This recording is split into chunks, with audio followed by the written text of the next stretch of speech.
Hey, I'm Shanda Golden, and you're in the vault. Today we're hanging out with two local authors, Mike Mantor and Jerry McCarroll, the authors of this brand new book, Rockin' Reno. How are you? We're great. Thank you so much for inviting us. Oh my God, thanks for being on my show. Absolutely. I really appreciate it. So, I wanted to start with you, Jerry, first.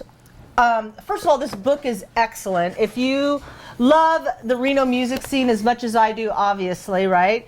This is a must-have, especially with the holidays coming up. There's a lot of great information, old photos from the 60s and 70s. I mean, it really is like a super cool book. But I wanted to know, what was it about the 60s and 70s Reno music scene that you were so, fascinated by, that you felt like, I need to write a book about this? Well, it was the emergence of rock and roll. We had the British invasion going on. And just local bands that I remember, because I went to high school here.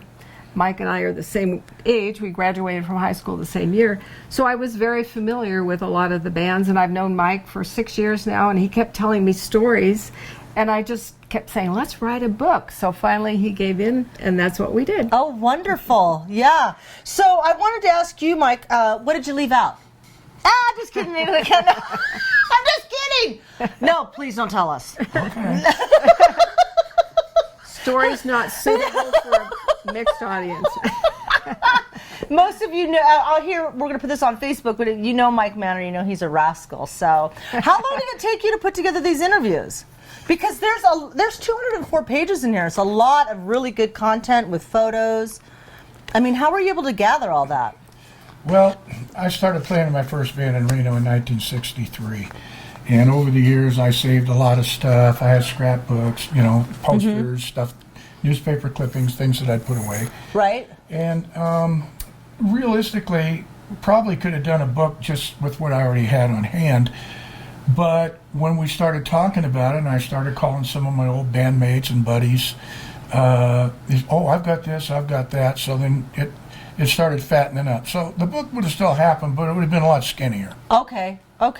So as you the process of writing this book, what have you discovered about yourself as a writer and a music lover? Well, I think I'm a pretty good writer. My daughter has a local magazine, and I've written articles for her. Oh, well, let's just go ahead and plug that. It's called Bliss Babe. Hey, Leslie. Hey, Dad. So, actually the writing, Mike did a lot of the writing, and we had other contributors like Greg Golden. Yeah. But you know him, right? I'm sleeping with him. Now, I'm so shocked. Hey, now listen. So is that how you did it? You asked them to write about their experience, or did you? Basically, yeah. Okay. I called a few of my old friends and said, I can write about what I know about, but I wasn't looking at it from your perspective. So I'd like to have a couple different angles. Okay. Tell me how, even though one of the guys actually played in the band with me, but I said, tell a little bit about it from your perspective. Okay. So that's kind of how. Yeah. So as a writer, what did you are you going to keep writing? And Oh, I hope so. I actually wrote a kind of a memoir about my life and how I grew up. So I'd like to fix that a little bit, and we can continue on here. Wonderful. So when you were out checking out these bands, did you have a favorite?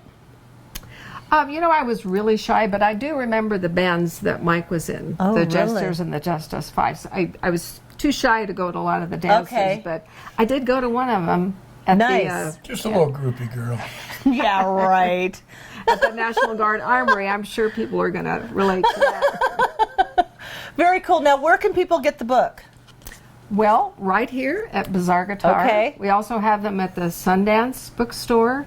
We have them at the Nevada Wolf Shop, which is the UNR bookstore. That's awesome. Recycle Records. My friend Katie has Coppercat Studio out in Sparks.